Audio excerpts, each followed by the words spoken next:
Gracias a ti por estar con nosotros. Saber para servir.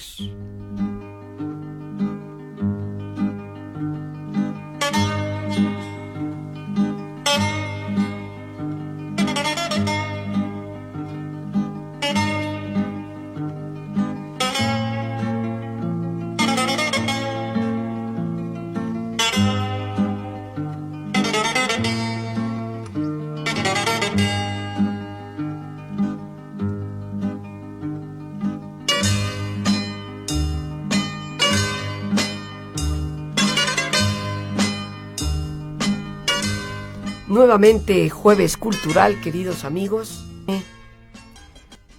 Empecemos por recordar que nace en el 384 a.C., muere en el 322, o sea, a los 62 años de edad. Fue discípulo de Platón. Su padre fue médico del gran Filipo de Macedonia, padre de Alejandro Magno, y por ello es que Aristóteles se convierte en el gran maestro de Alejandro Magno. No podemos negar su influencia y cómo el gran Alejandro Conquistador procuró llevar a todos los lugares que conquistó un concepto de conocimiento y de cultura que le venía ya arraigado desde ese gran maestro que tuvo, que fue Aristóteles. Pero durante 20 años fue discípulo de Platón, y eso no hemos de olvidarlo, porque la influencia está ahí, a pesar de que con el tiempo discrepó. Y podríamos decir que hay dos grandes líneas de filosofía, no solamente en los griegos y en ese periodo de oro de Atenas, sino a lo largo de toda la historia, los platónicos y los aristotélicos, pero de eso ya hablaremos un poco más adelante. Después de haber estudiado con Platón durante más de 20 años en la Academia, que fue la escuela fundada por Platón en Atenas, Aristóteles fundó el Liceo, así se llamó su escuela, el Liceo, también en Atenas, en el año 335. Como decíamos hace unos instantes, y ya lo habíamos conversado, Aristóteles rechazó la idea de los dos mundos que Platón había planteado. Platón decía que había un mundo, el que vemos a través de los sentidos, el que percibimos a través de esos sentidos, y el mundo de las ideas. Un mundo que tal vez es más real, de acuerdo a Platón. Pero Aristóteles no cree mucho en eso del otro mundo, se mantiene ajeno a ese otro mundo, y se atreve inclusive a afirmar que todo lo que está más allá de los sentidos es como si no existiera.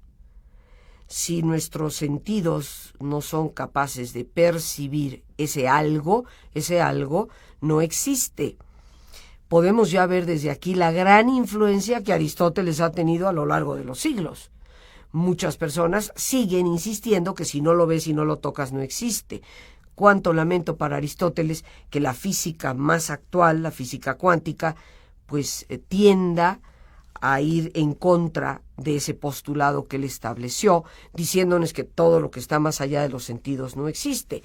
La ciencia más moderna de finales del siglo XX, la física, que se dedica a estudiar precisamente la materia, nos afirma que la realidad es de posibilidades y que es probablemente la conciencia, o sea, el mundo de las ideas, la que eventualmente va a determinarla. Pero en fin, no nos detengamos en estas especulaciones donde se nota que soy platónica más que aristotélica, y bueno, mejor no nos metemos en el pleito eterno que tuvieron los dos y sobre todo que ha tenido la ciencia y el conocimiento a lo largo de los siglos.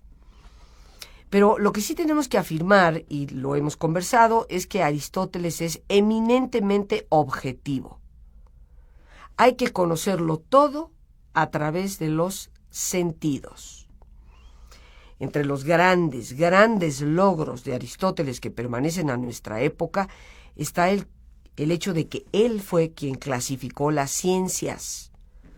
Y habló particularmente ya con ese nombre de las que te voy a mencionar: lógica, física, política, economía, psicología, metafísica, meteorología, retórica o ética. Todos estos nombres que te pueden sonar conocidos porque los seguimos utilizando tú y yo. Acabo de mencionar hace unos instantes algo sobre la física cuántica. Pues bien, el término física como ciencia lo clasificó Aristóteles. Y cuando en este programa hemos hablado de ética, estamos hablando de una idea, una palabra, una ciencia de estudio clasificada y nombrada por Aristóteles. Y cuando en México nos quejamos del deterioro político y hablamos de la triste situación política en que nos encontramos, estamos utilizando no solo una ciencia clasificada por Aristóteles, sino una palabra, de hecho, creada también por él. Muchas de las ciencias que clasificó Aristóteles estuvieron vigentes hasta el siglo XIX, como fue el caso de la lógica, para dar un ejemplo. Algunas de ellas han ido quedando atrás en cuanto a algunos de sus planteamientos, pero puedo citar dos áreas donde sigue vigente la teoría aristotélica: la política y la ética. Aristóteles, más allá de clasificar a las ciencias y darles nombre, también creó términos que han llegado hasta nuestra época. Te sorprendería recordar todos los términos que tú y yo utilizamos diariamente y que fueron creados directamente por él. Energía, dinámica, inducción, demostración, sustancia, atributo, esencia, accidente, categoría, tópico, proposición, universal. Estos son tan solo algunos de los términos que fueron creados por Aristóteles. Imagina la enorme cantidad de palabras que él metió en el diccionario. Y en el siglo XVI ya se decía que una de las características del genio es ir más allá de lo escrito, más allá de lo que las autoridades dicen, y una característica de tu creatividad y la mía es poder darle nombre nuevo a las cosas. Crear palabras es ya en sí un signo de genialidad. Por eso no podemos negar la gran genialidad de este hombre. Pero más allá de clasificar a las ciencias, de haber creado tantos términos que obviamente definió, no solamente creó como palabras, él también sistematizó la lógica a través de procesos, lo que él llamó el proceso de invalidación o el proceso de validación. Y en cierto sentido, esto sigue siendo operante en términos del método científico. Él dijo que la lógica se reconoce por ese proceso. La validación nos muestra que algo se deriva de una causa y por eso queda validado. Causa, efecto. Pero cuando hay una invalidación, quiere decir que lo que observamos como fenómeno es una consecuencia en apariencia, pero al no tener una causa que pueda detectarse, pues no está validado. Te reitero, sigue siendo muy operativo esta sistematización de la lógica para el proceso del método científico hasta la actualidad. Aristóteles establece diversos métodos de investigación y también de conocimiento. Una de las grandes preguntas que Aristóteles se hacía: ¿cómo poder explicar la naturaleza de las cosas? Y en la esencia de esta pregunta, ¿qué es el ser? Pregunta sin lugar a dudas, mis queridos amigos, que nos seguimos planteando tú y yo. Pero él nos afirma en esas diversas metodologías de investigación y conocimiento que las cosas no son tan solo la sustancia de la cual están hechas. Y te recordarás el ejemplo que poníamos de una Una casa se construye con ladrillos, tiene vidrio, tal vez tiene varilla, tiene cemento, tiene una enorme cantidad de elementos. Pero la casa es mucho más que todo aquello que la conforma. Por otra parte, él también daba el ejemplo de Sócrates. Sócrates, a lo largo del tiempo, su cuerpo físico cambió. No es lo mismo un Sócrates de 20 años que un Sócrates de 40 o de 60 años. Sin embargo, Sócrates es más que su cuerpo, más que esa sustancia de lo que su cuerpo está hecho. Y aquí podríamos vislumbrar la influencia de Platón, porque en cierto sentido esto nos da una oposición al puro materialismo. Cuando yo digo que una casa no es tan solo el ladrillo, la varilla, el vidrio, la mezcla con que está hecha, sino que una casa es más que eso, le estoy atribuyendo una realidad, por así decirlo, a la función que tiene la casa en sí misma, independientemente de los materiales con que está construida. Y él estableció efectivamente 4 causas que debemos conocer en todas las cosas. Y el ejemplo que se utiliza con frecuencia es el ejemplo de la escultura, una gran escultura, como las grandes esculturas griegas, como las grandes esculturas del Renacimiento. Bueno, pues Aristóteles, y te quiero recordar, seré breve, nos habla de una causa material, de una causa eficiente, de una causa formal y de una causa final. Esas son las 4 causas aristotélicas: causa material, causa eficiente, causa formal y causa final.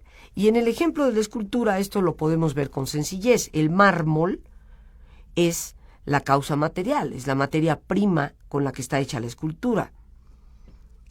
La causa eficiente sería el cincel, el martillo, lo que es ya propiamente el trabajo que se está realizando.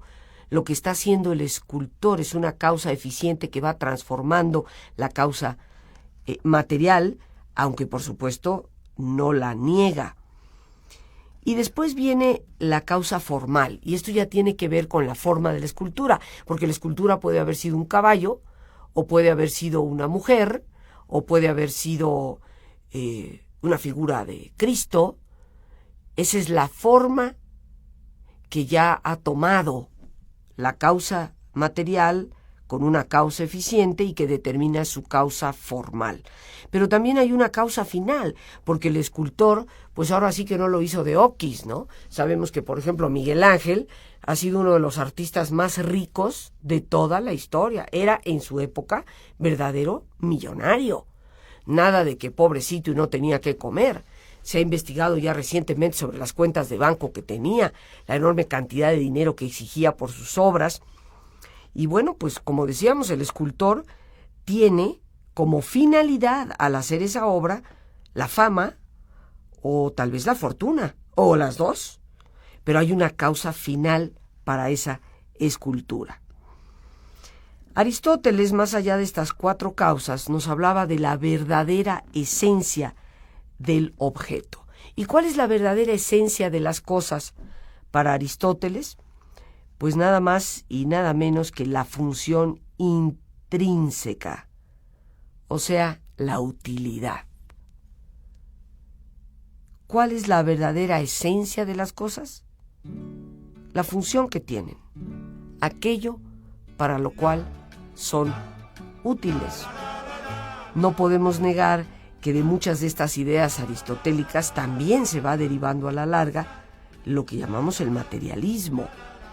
Aristóteles así nos lo plantea cuando nos dice inclusive que el método de estudio para cualquier cosa puede basarse solo y únicamente en la experiencia, una vez más, en aquello que los sentidos son capaces de percibir.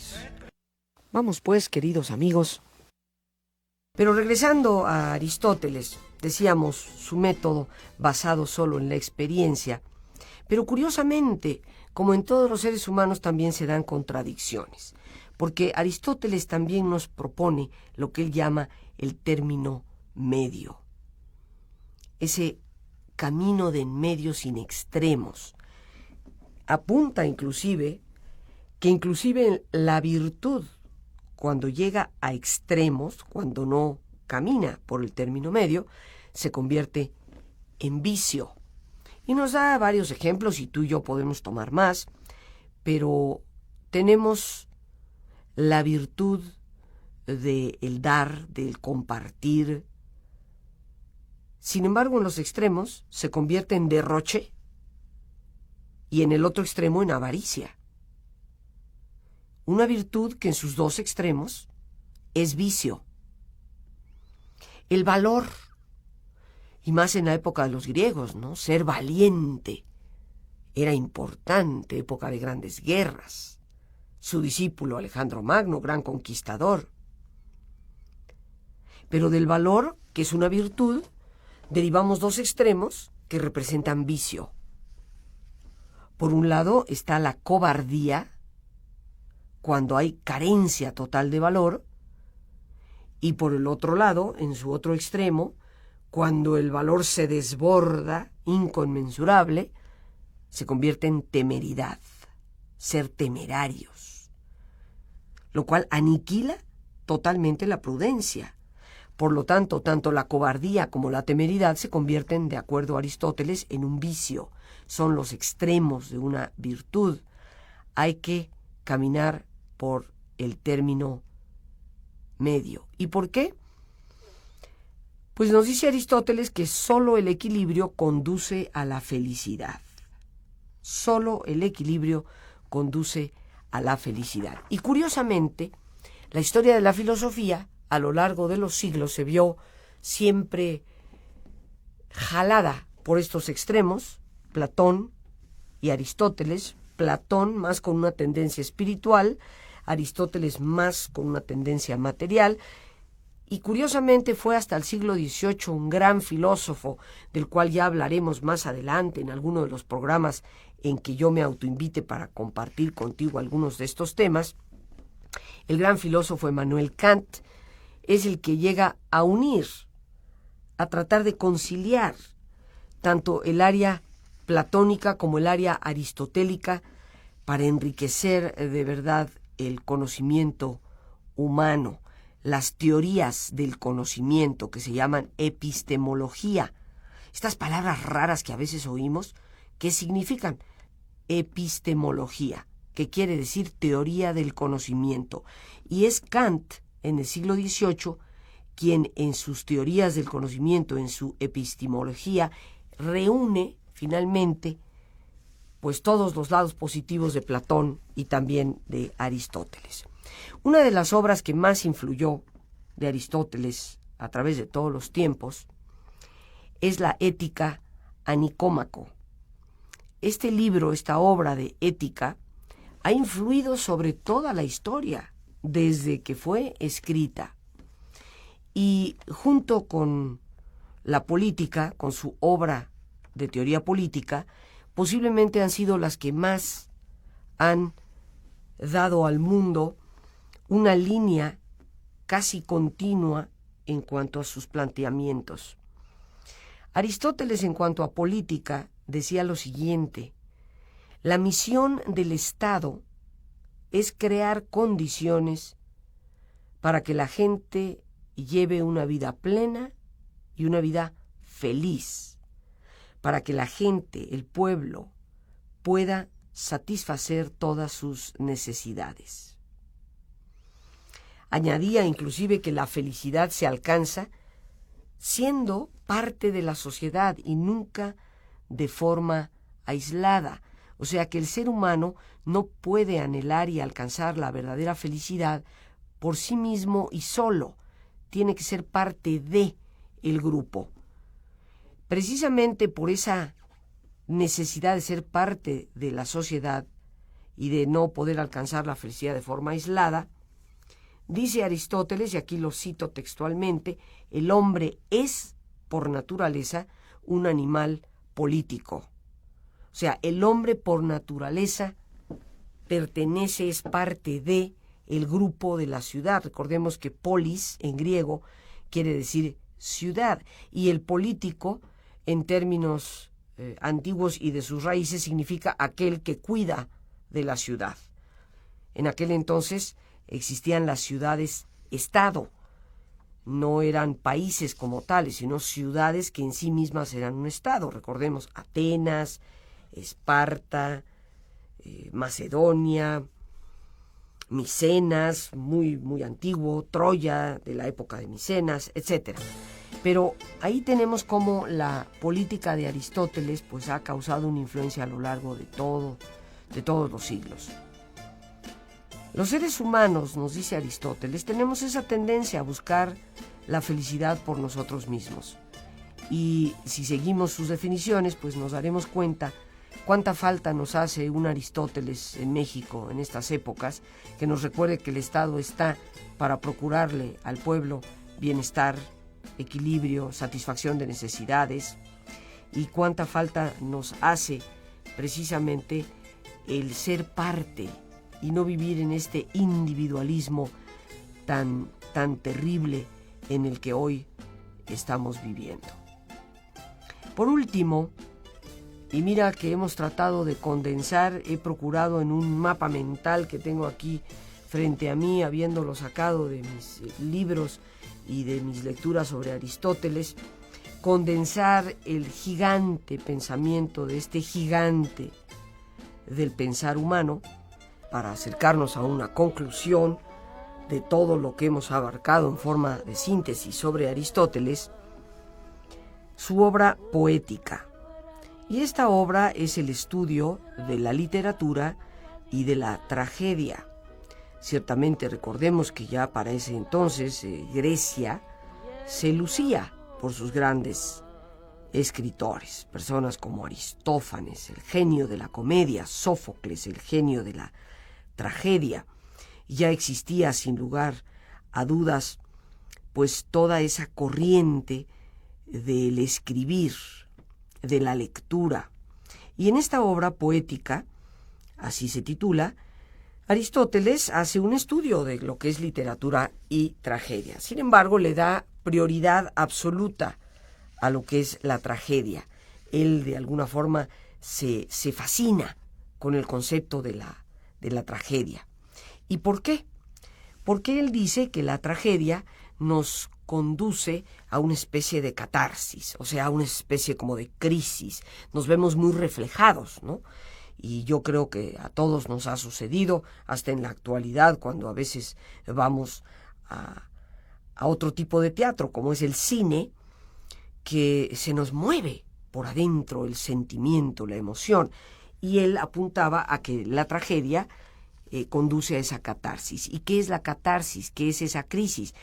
Aristóteles la consideraba como un proceso purgativo, o sea, un proceso de limpieza mediante la piedad y el terror.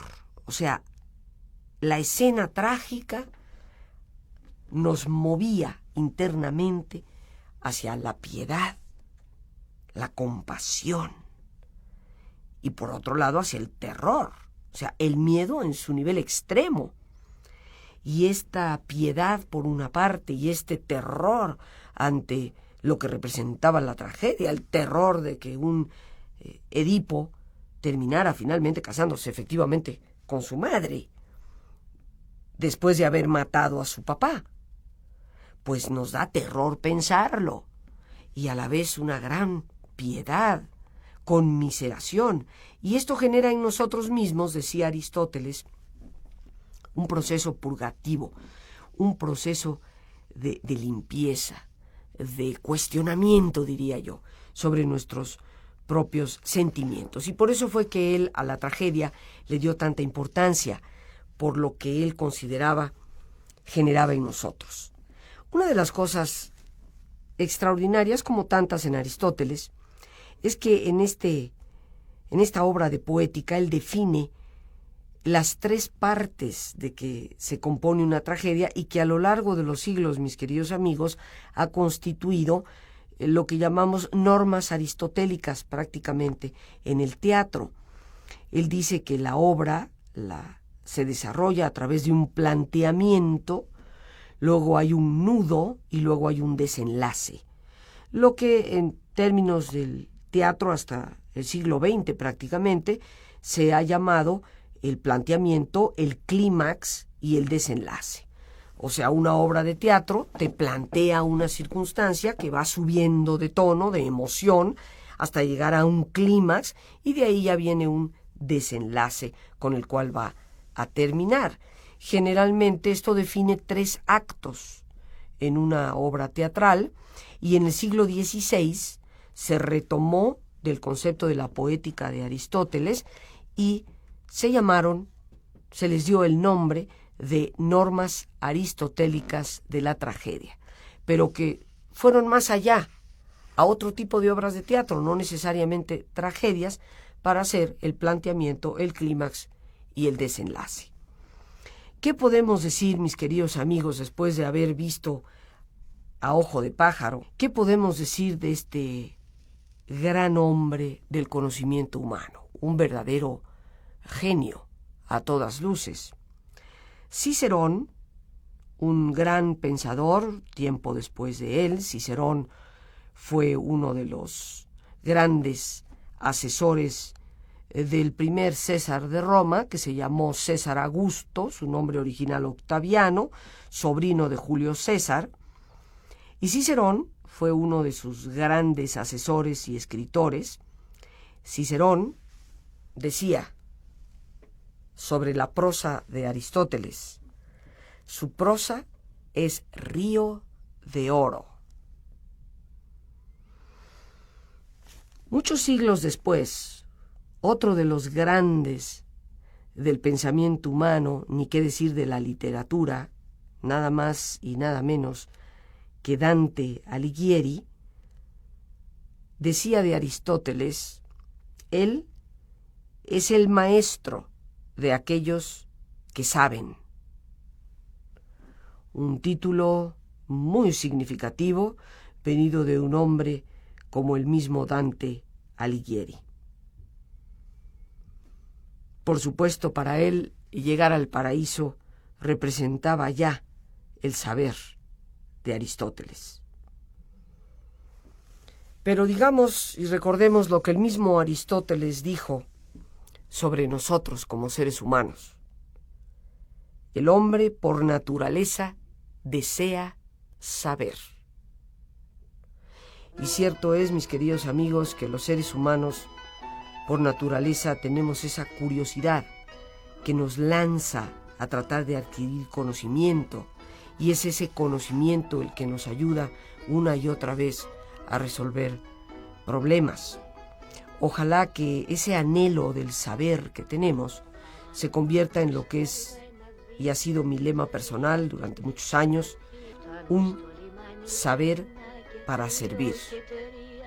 Yo creo que Aristóteles, en su saber, sin lugar a dudas, sirvió ampliamente a los hombres de su tiempo, nos deja un legado en el cual seguimos trabajando, y aunque, reitero, me confieso mucho más platónica que aristotélica, no se le puede quitar el mérito en ningún aspecto a este hombre que también cierra, curiosamente, toda esa época de oro de Atenas.